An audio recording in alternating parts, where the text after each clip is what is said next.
Olá, bom dia para você, seja bem-vindo a essa edição. Nós estamos ao vivo, agora são 10 horas em ponto, pelo horário de Brasília.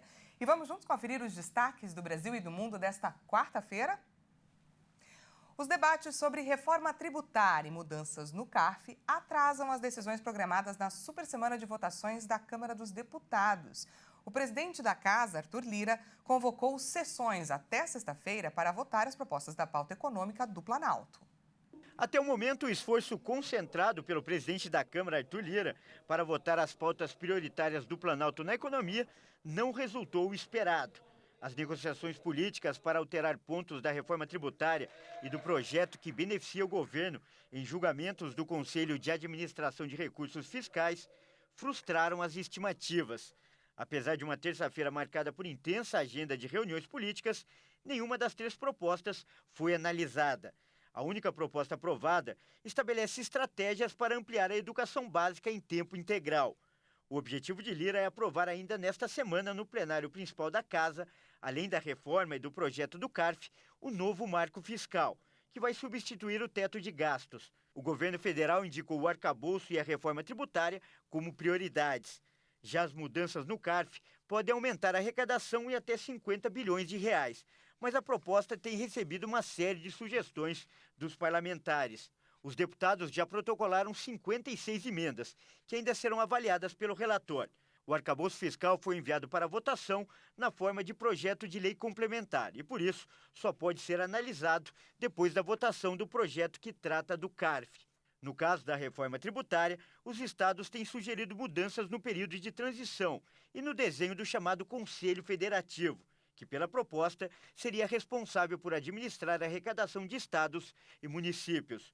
O relator da reforma, o deputado Aguinaldo Ribeiro, já se comprometeu com alguns dos pedidos, mas o novo relatório ainda não foi apresentado. Para aprovar a reforma tributária na Câmara, são necessárias duas votações principais, com pelo menos 308 votos cada. O advogado tributarista Caio César Morato comentou sobre a possibilidade das pautas serem adiadas para o próximo trimestre. E, neste caso, de que forma que elas devem impactar o governo federal. Vamos ouvir o que ele disse. O atraso na votação, tanto da pauta fiscal como da reforma tributária, deve ser um balde de água fria para o governo federal. Isso porque a reforma tributária cuida da arrecadação, da relação entre os contribuintes e o Estado. Já a pauta fiscal trata do direito financeiro, a forma com que o Estado pode e deve gastar os valores arrecadados. Nesse cenário, a reforma tributária tem a perspectiva de aumentar a arrecadação e assim possibilitar que o governo federal amplie seus gastos com os projetos que até então não estão em andamento. O atraso de qualquer um desses projetos deve prejudicar os projetos do ano seguinte. É necessário a aprovação urgente para que o quanto antes o governo possa realizar os gastos.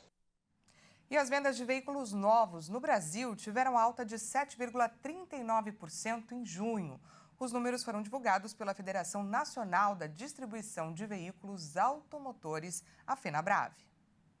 Os emplacamentos de carros e utilitários leves somaram 179.652 no país em junho, o primeiro mês com os incentivos fiscais concedidos pelo governo federal ao setor automotivo. O número representou um avanço de 7,39% em relação a maio e de 8,5% sobre junho do ano passado. Esse total, contudo, ficou abaixo da projeção de vendas para o segmento, estimada em 182.500 veículos. Os dados, assim como a estimativa, foram divulgados pela Bride Consulting, especializada no setor automotivo. De acordo com a empresa, os emplacamentos, que equivalem às vendas, vinham baixos até a metade de junho, mas cresceram depois disso.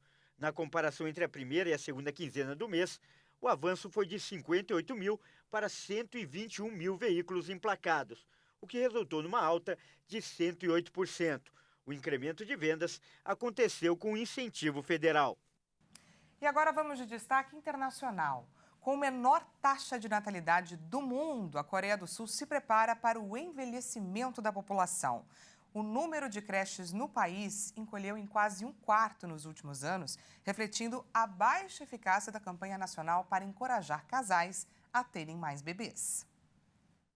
A Coreia do Sul está envelhecendo e suas instalações de atendimento estão mudando para acompanhar esse fenômeno.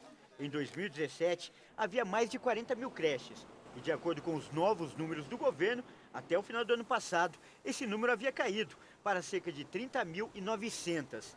Enquanto isso, à medida que a população envelhece rapidamente, o número de instituições para idosos aumentou de 76 mil em 2017 para 89.643 em 2022, de acordo com dados do Ministério da Saúde e Bem-Estar do país.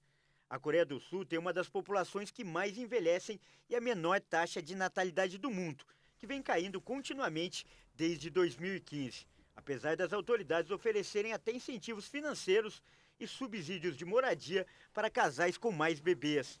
No final dos anos 2000, o governo começou a alertar que eram necessárias medidas políticas para encorajar as famílias a crescer.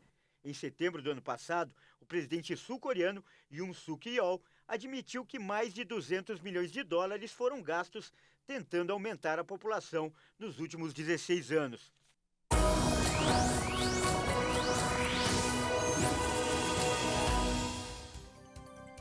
10h06 pelo horário de Brasília. Chegou a hora de falar sobre a previsão do tempo para essa quarta-feira. O tempo frio e a baixa umidade continuam no sul e sudeste, principalmente agora pela manhã. Em algumas partes do centro-oeste, o dia já fica bem diferente. Cuiabá, no Mato Grosso, pode ser a capital mais quente de hoje. Vamos então conferir como fica o tempo em algumas cidades do país. Começamos pelo Paraná, Curitiba, que é a capital mais gelada de hoje. O dia amanheceu com névoa fraca e a previsão é de sol, mas sem chuva. A máxima pode chegar a 21 graus. Em Cuiabá, o tempo já muda bastante. Por lá, a previsão é que o dia seja de sol, sem nuvens no céu e também sem chuva. A máxima pode chegar a 35 graus, bastante calor. E para finalizar, vamos conferir aqui em São Paulo. Vamos juntos dar uma olhada em como está o céu agora aqui na região central, na região da Praça da República. O famoso céu de brigadeiro, tudo azul, sem nenhuma nuvem. Aqui na capital paulista, o dia começou com vento gelado e ele deve continuar mesmo com previsão desse sol lindo pela tarde, sem nuvens e também sem chuva. A máxima pode chegar hoje a 23 graus. E vamos falar agora de superlua, porque ela foi observada na noite dessa terça-feira das areias da praia de Ipanema, pois é, no Rio de Janeiro. Essa foi a primeira vez que o fenômeno aconteceu neste ano. Vamos ver.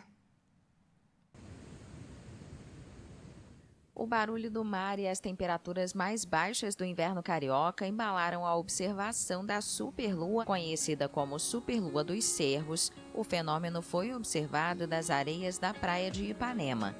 De acordo com a NASA, uma superlua ocorre quando a órbita da Lua está mais próxima da Terra, ao mesmo tempo em que ela está cheia. Com a aproximação, a lua cheia fica maior e mais brilhante do que uma lua cheia normal. Um verdadeiro espetáculo que pode ser visto a olho nu. Ainda segundo a NASA, uma superlua dos Cervos é chamada assim porque o fenômeno astronômico coincide com o nascimento dos novos chifres dos cervos machos, o que acontece no início do verão do hemisfério norte. De acordo com o Observatório Nacional do Brasil, as próximas datas da superlua serão entre 1º e 30 de agosto. E muito obrigada pela sua companhia. Até mais!